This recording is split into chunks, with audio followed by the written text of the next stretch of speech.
નમસ્કાર, સ્વાગત છે આપનું અરવલ્લી સમાચારમાં ઇવનિંગ બુલેટિન સાથે હું છું રીટા। સમાચારોની શરૂઆત કરીએ હેડલાઇન્સથી।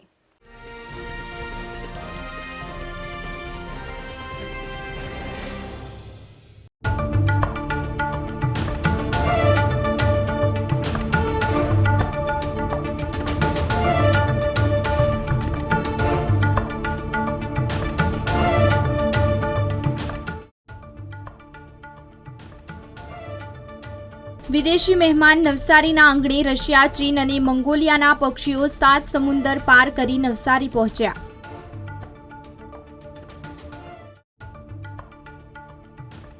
સ્પર્ધામાં ભાગ લેવાનો આજે છેલ્લો દિવસ। 1 જાન્યુઆરીએ મોઢેરા સૂર્ય મંદિર ખાતે સૂર્ય નમસ્કાર કાર્યક્રમનું આયોજન।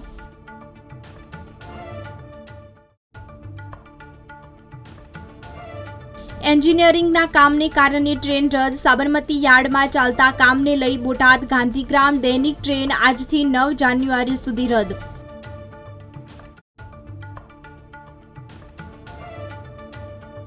ક્ષત્રિય વિકાસ પરિષદની નવી કારોબારીની રચના। અમદાવાદમાં 23મીએ ક્ષત્રિય સમાજના પ્રતિભાશાળી વિદ્યાર્થીઓનું સન્માન કરવામાં આવશે।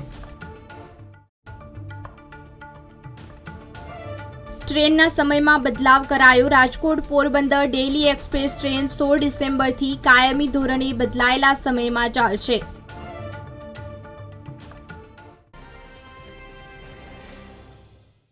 ભારતમાં યાયાવર વિદેશી પક્ષીઓ આવવાની શરૂઆત થઈ ગઈ છે। શિયાળાની શરૂઆતમાં દર વર્ષે પક્ષીઓ ભારતમાં આવીને 4 મહિના માટે વસે છે।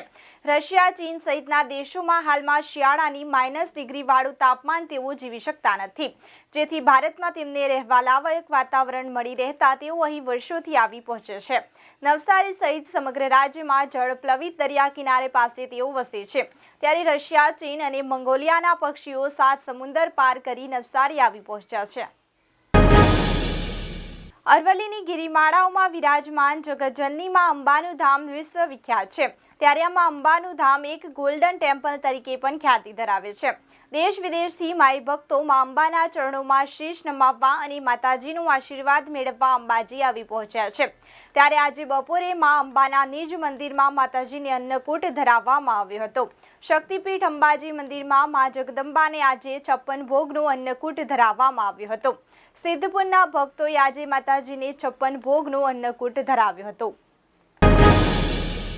યોગાભ્યાસ થકી ગુજરાતના નાગરિકોને નિરોગી બનાવવાના નવતર અભિગમ સાથે રાજ્યમાં પ્રથમવાર ગુજરાત રાજ્ય યોગ બોર્ડના માધ્યમથી રાજ્યવ્યાપી સૂર્ય નમસ્કાર મહાઅભિયાન ચાલી રહ્યું છે। આ મહાઅભિયાન 1 જાન્યુઆરી 2024 એમ 1 મહિના સુધી ચાલશે। આ મહાઅભિયાન અંતર્ગત 6 ડિસેમ્બરથી આગામી 31મી ડિસેમ્બર સુધી સમગ્ર રાજ્યમાં સૂર્ય નમસ્કાર સ્પર્ધાનું આયોજન થશે। સમગ્ર રાજ્યમાં 20,000થી વધુ સ્થળોએ આ યોગ સ્પર્ધાનું આયોજન થશે, જેમાં અંદાજે રૂપિયા 2 કરોડથી વધુ રકમના ઇનામો યોગ સ્પર્ધકોને આપવામાં આવશે। બીજી તરફ નજર કરીએ તો બોટાદથી ગાંધીગ્રામ અને ગાંધીગ્રામથી બોટાદ દૈનિક ટ્રેન 15 ડિસેમ્બરથી 9 જાન્યુઆરી સુધી રદ કરવામાં આવી છે। વેસ્ટર્ન રેલવે અમદાવાદના સાબરમતી યાર્ડ ખાતે ચાલતા એન્જિનિયરિંગ કામને કારણે 9 જાન્યુઆરી સુધી બોટાદ ગાંધીગ્રામ ટ્રેનને રદ કરવામાં આવી છે। બોટાદથી દરરોજ સવારે ઉપડતી દૈનિક બોટાદ ગાંધીગ્રામ ટ્રેનમાં બોટાદથી અમદાવાદ જતા મુસાફરો દરરોજ મોટી સંખ્યામાં મુસાફરી કરે છે, પરંતુ આ ટ્રેનને 9 જાન્યુઆરી સુધી રદ કરવામાં આવી છે। બોટાદ ગાંધીગ્રામ ટ્રેન ગાંધીગ્રામ જાય છે અને ગાંધીગ્રામથી બોટાદ આવે છે, જે ટ્રેનને રદ કરવામાં આવી છે।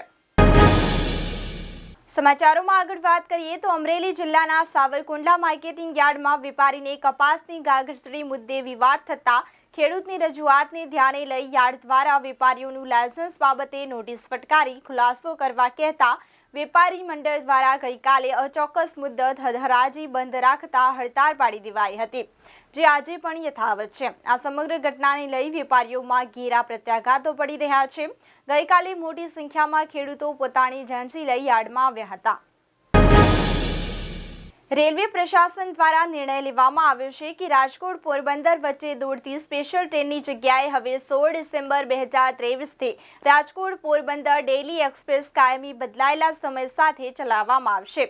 જેની વિગતો નીચે મુજબ છે, એટલે કે ટ્રેન રાજકોટ પોરબંદર એક્સપ્રેસ 16મી ડિસેમ્બર 2023થી દરરોજ 4:10 કલાકે રાજકોટથી ઉપડશે અને 8:20 કલાકે પોરબંદર પહોંચશે. રિટર્નમાં ટ્રેન પોરબંદર રાજકોટ એક્સપ્રેસ 16મી ડિસેમ્બર 2023થી દરરોજ સવારે 5:45 કલાકે પોરબંદરથી ઉપડશે અને સવારે 10:30 કલાકે રાજકોટ પહોંચશે. બીજી તરફ નજર કરીએ તો ઉત્તર ગુજરાતમાં ચાલુ સાલે ડિસેમ્બરના પ્રથમ 15 દિવસમાં ઠંડીની સ્થિતિ સામાન્ય કરતાં નબળી રહી છે. 15મી ડિસેમ્બરે સામાન્ય રીતે ઠંડીનો પારો 11.4 ડિગ્રી રહેવો જોઈએ. તેની સામે શુક્રવારે સૌથી નીચું તાપમાન 14.3 ડિગ્રી રહ્યું છે, એટલે કે સામાન્ય કરતાં 3 ડિગ્રી ઓછું રહ્યું છે. ઉત્તર ગુજરાતમાં ઠંડી 2.5 ડિગ્રી સુધી ઘટી હતી, જેને લઈ મુખ્ય 5 શહેરોમાં ઠંડીનો પારો 14.3 થી 17.7 ડિગ્રીની વચ્ચે રહ્યો હતો.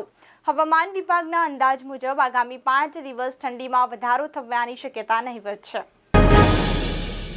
છેલ્લા કેટલાક દિવસથી લસણના ભાવમાં તેજી જોવા મળી રહી છે, જેથી ખેડૂતોમાં રાહત પ્રસરી છે. જ્યારે બીજી બાજુ ડુંગળીમાં નિકાસબંધી થતાં ભાવમાં સતત ઘટાડો થઈ રહ્યો હોવાથી ખેડૂતો ચિંતિત બન્યા છે, જે પ્રતિબંધ હટાવવામાં આવે તેવી માંગ કરી રહ્યા છે.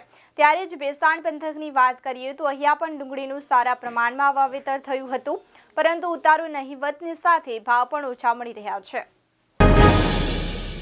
સમાચારોમાં આગળ વાત કરીએ તો પોરબંદર જિલ્લામાં દાડમની આવક ઘટતા જ ભાવમાં ધરખમ વધારો થયો હતો. ત્યારે છેલ્લા 2 દિવસથી માર્કેટયાર્ડમાં દાડમની ધૂમ આવક થઈ છે.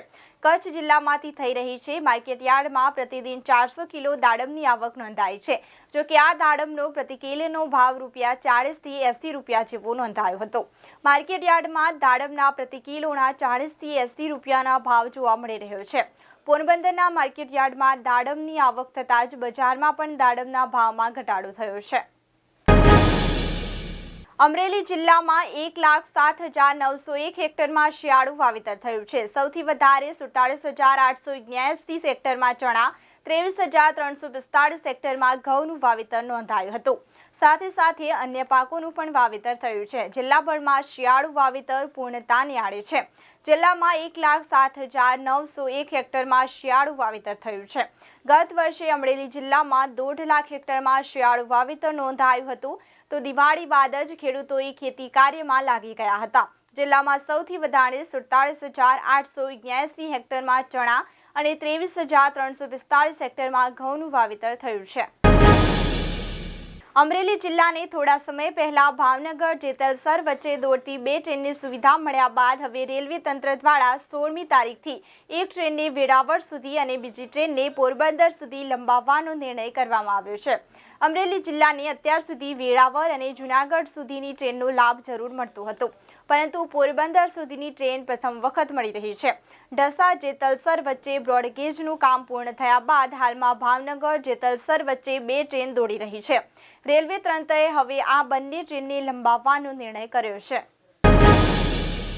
આ સાથે જ ઇવનિંગ બુલેટિનમાં અત્યારે બસ આટલું જ. નમસ્કાર.